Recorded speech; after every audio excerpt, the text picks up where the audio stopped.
Bayan fitar ƙayataccen shirin nan mai dogon zango wato Labarina, mutane da dama a shafukan sada zumunta na ta wallafe-wallafe tare da bayyana ra'ayoyinsu kamar haka, a yayin da wani fitaccen ɗan jarida mai suna Murtala Abdullahi Ɗansudu ya wallafa a shafinsa na sada zumunta cewa mahangata dangane da fim ɗin Labarina, duk da cewa ba duka aka taru aka zama ɗaya ba. Amma dai ba na tunanin wai don ka yi wa mace irin wannan ɓadda-bamin idan ta gano gaskiya daga baya ta yi maka tutsu. Gaskiya ba a irin 'yan matan wannan zamanin ba dai. Na san dai tabbas za ta kaɗu matuƙa gaya, amma fa ba za ta zame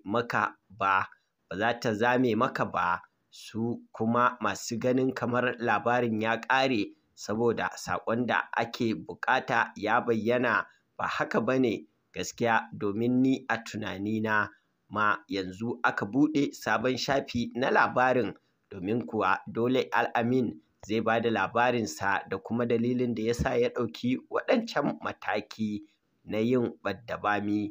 Kun ga kenan za a koma baya cikin wani sabon labarin daga ɓangarensa. Sai kuma jumurɗar da za a sha a zamantakewar Lawan direba da matarsa Jamila mai kwaɗayi, shi ma wani labari ne wanda zai burge mutane sosai. Ƙalubalen Sarah a cikin fim ɗin, a fina-finan da aka yi a baya an taɓa yin labari makamancin irin wannan. Ina jin shi ma madadi na so a ce shi Sarah kaɗai ne ya taɓa zuwa da labarin, ba a ce an taɓa yin sa a baya ba. Domin da yawa masu kallo na yanzu labarin a matsayin sabo yake zuwar musu, amma waɗanda suka daɗe suna kallon fina-finan Hausa a baya sun taɓa ganin labari irinsa. Illa iyaka dai kawai a ce dan ɗan fasali aka canza wa wannan kaɗan, amma dai ko ba komai akwai wa'azi a cikin fim, musamman ma ga mata masu kwaɗayi, masu raina wanda ya zo musu da soyayya.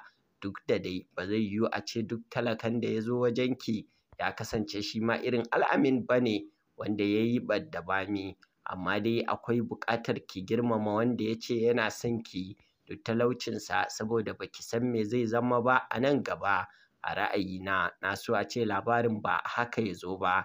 Na so a ce Al-amin ɗin ya tsaya a matsayinsa na talaka, wanda daga baya kuma bisa aikinsa tuƙuru ta hanyar wancan aikin ɗan sandan da za a sama masa, ya zamo masa wani tsanin da zai zama gawurtaccen mai kuɗin, ta yanda Jamila da kanta za ta raina kanta da ma sauran masu masa gani-gani.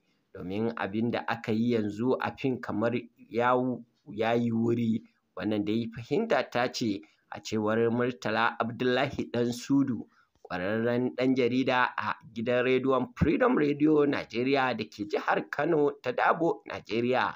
A nan muke so da ku bayyana mana ra'ayoyinku dangane da wannan ƙayataccen shirin na Labarina.